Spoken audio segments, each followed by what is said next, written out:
colegas asambleístas. En primer lugar, yo quiero reconocer la importancia de este proyecto de ley presentados por los proponentes, el asambleísta Albornoz y el asambleísta Ron. El mismo nos ha permitido sumarnos con entusiasmo y además también aportar con propuestas que permitan que esta norma dé respuestas a algunos requerimientos. Pero desde el inicio, desde el primer debate, hemos procurado de que esta ley se enmarque en principios básicos como, por ejemplo, los derechos progresivos que tienen que garantizar tanto en el ámbito laboral como en la seguridad social. Por eso yo quiero de antemano indicar que los articulados que se refieren a la modalidad específica del emprendimiento en temas laborales tiene que estar contemplado en la ley. Ya decía el asambleísta Cucalón que se tiene que respetar la reserva de ley que consta en la Constitución, lo propio para la modalidad de un régimen específico en lo laboral que tiene que estar incluido en la Ley de Seguridad Social. Otro de los temas que me parece importante, presidente, es rescatar y resaltar la condición de este proyecto de ley que cumple objetivos de desarrollo sostenible referidos al ámbito de la cultura, del ambiente y de la economía, garantizando precisamente que la producción sea o tenga el respeto al medio ambiente, pero también a la comunidad. Que sea esta ley una economía incluyente, que tome en cuenta todos los actores de la economía. Y en eso la Constitución es muy clara. Establece estos de manera específica al sector público, al sector privado, a la economía mixta, cooperativista, pero también a la economía comunitaria y de la economía popular y solidaria.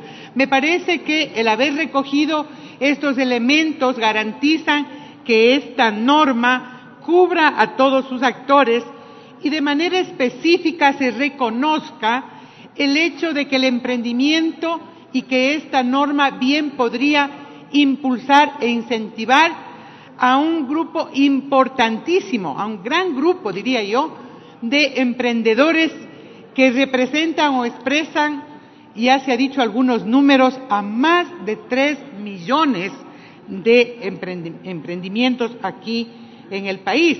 Por eso, presidente, yo quiero hacer 2 puntualizaciones muy precisas, tomando en cuenta lo que había dicho el presidente de la comisión, el compañero Albornoz. Él decía que existen factores que fomentan o que restringen el emprendimiento y lo ubicó en primer lugar al apoyo financiero, sin ser el único, porque hay otros factores como la apertura del mercado interno, las oportunidades, la cultura social del propio país, van a determinar el éxito o el mayor éxito o el menor éxito. Sin embargo, el apoyo financiero es muy crucial, presidente, toda vez que los emprendimientos se tratan de empresas nacientes que tienen que tener la protección y el incentivo del Estado fundamentalmente, pero también del encadenamiento, de la solidaridad del sector privado. Por lo tanto, no hay que satanizar el tema del empresariado, como se ha dicho acá, pero hay que tener claro que este sector representa justamente a esas empresas que nacen y que no están en las mismas condiciones de la gran empresa o del gran empresariado.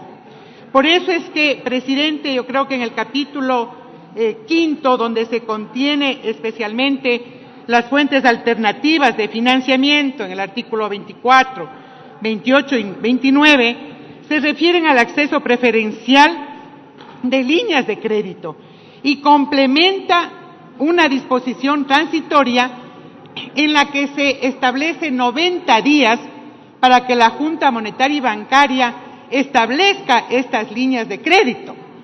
Pero me sigue preocupando, presidente y colegas asambleístas, que obviamente no tenemos capacidad de determinar tasas de interés específico en una ley, pero es importante que se haga el esfuerzo para demandar que el organismo pertinente de establecer la condición de líneas de crédito preferencial no sea un tema simplemente enunciado, o por el contrario, se entienda cualquier cosa lo de líneas de crédito preferencial. Y peor aún, no se tope el tema de las tasas de interés. Las tasas de interés para el emprendimiento en el país tienen que ser o corresponderse con una realidad. No podemos entender el éxito del emprendimiento en el país si tenemos tasas de interés que superan los 2 dígitos o que a nombre de ser actividades o de capital en riesgo, estas sean del 15, del 20 y hasta del 23%, presidente.